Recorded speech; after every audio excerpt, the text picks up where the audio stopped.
tournez à droite. Faites demi-tour dès que possible. Vous êtes arrivé.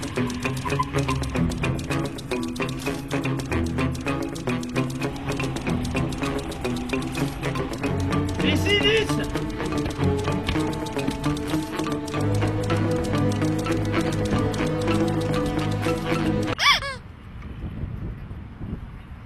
Bonjour 10.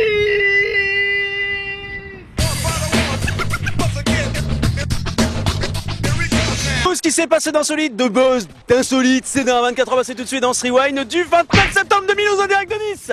Et le saviez-vous, si en ce moment vous couvrez une petite gastro, eh bien, faites attention. C'est peut-être autre chose qu'une gastro. C'est en tout cas une étrange histoire qui est arrivée à Lena, une femme en vacances en Australie. Tout commence mardi soir où elle a vécu la pire journée de sa vie, attention, parce que depuis quelques jours, elle souffre de petits maux de ventre, hein. Assez compliqué quand même. Jusqu'ici, rien d'anormal, hein, le 27 au soir. D'un coup, elle se met à courir jusqu'aux toilettes, se met sur le trône un petit peu en quelque sorte, et déclare même, j'ai cru que j'allais mourir d'une gastro. Ouais, là, déjà, là, c'est une bonne gastro. En voulant pousser de manière totalement normale, hein, puisqu'elle est sur les toilettes, elle s'est rendue compte qu'elle avait accouché d'un bébé, et oui, de 2,5 kg. Le bébé est donc tombé dans les toilettes, hein, ce qui est normal. Elle a appelé ses colocataires qui étaient français, et qui ont été très étonnés de voir un bébé à côté d'elle, aux toilettes. Tout finit bien car le bébé est en parfaite santé. La maman, quant à elle, est un petit peu surprise de cette naissance, mais au final, elle a dit qu'elle s'y ferait. Mais une question, vous vous imaginez la vie de cet enfant quand il va arriver à 15-16 ans et qu'il va faire sa crise d'ado, sa crise existentielle, quand ses parents vont lui expliquer comment il est né et pourquoi il est né, et qu'à la base, on savait pas qu'il allait naître. Bon alors mon chéri, voilà, à la base on ne voulait pas, mais ta mère pensait avoir une gastro et puis bah pouf quoi, enfin plouf, t'es arrivé. Voilà, cet enfant va devenir un serial killer. Et l'image du jour, c'est l'instant Michael Vendetta, le fameux acteur, auteur, non, il est... Bon, enfin, lui, quoi. Et attention, notre cher Michael nous apprend à draguer, ça se passe dans l'émission Les Anges de la télé-réalité sur Énergie 12. Alors, si vous voulez des conseils de drague, vous prenez un stylo, un papier, ce que vous voulez, vous notez, c'est cadeau, c'est rewind. Et ouais.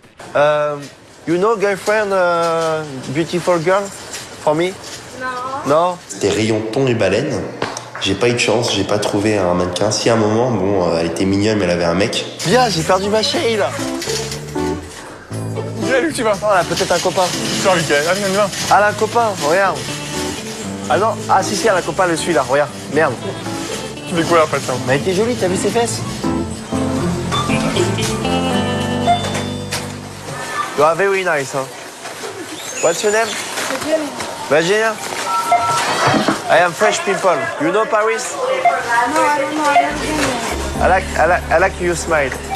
I like your smile. Merci. You are very good, nice girl.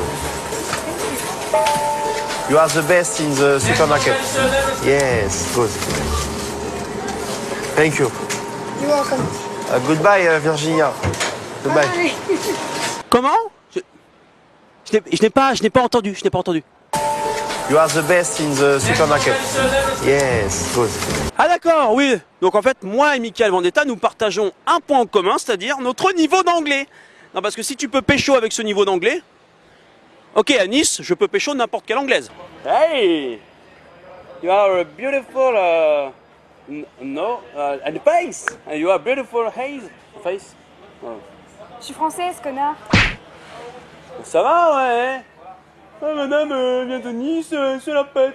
Et pour se quitter, ça se passe en Chine où un enfant d'à peine 1 an a vécu une sale expérience. En effet, alors que sa mère l'avait laissé tranquillement dans son lit cage, hein, c'est comme un lit mais avec des barreaux, vous en souvenez sûrement, eh bien l'enfant a quand même réussi à escalader, il est tombé de l'autre côté. Jusqu'ici, rien d'anormal, hein, ça arrive à plein d'enfants dans le monde. Sauf que celui-ci a eu un petit souci, il s'est retrouvé à l'hôpital car il était tombé sur un chargeur de téléphone portable, et oui, qui lui est rentré dans le crâne. Alors heureusement pour le jeune garçon, eh bien les docteurs ont réussi à enlever ce chargeur pièce par pièce, hein, quand même. Hein. Faut savoir que les mecs ils bossaient au SAV de chez Darty à la base. Voilà. Et puis après, bah, ils ont pu enlever ce chargeur pièce par pièce. Les mecs, c'est des dingues. Hein. Aujourd'hui, le petit garçon va beaucoup mieux, et c'est tant mieux. Ça fait plaisir à mon petit cœur. Par contre, imaginez-vous que toute sa vie, il ait gardé ce chargeur dans sa tête. Il n'aurait jamais eu de problème de batterie. Voilà, ce type aurait pu partir en soirée, en vacances, sans penser à son chargeur. Pratique en société. Le Haman d'aujourd'hui, bien c'est déjà terminé, mais avant de se quitter, ça faisait longtemps, et moi j'ai envie de le faire ici.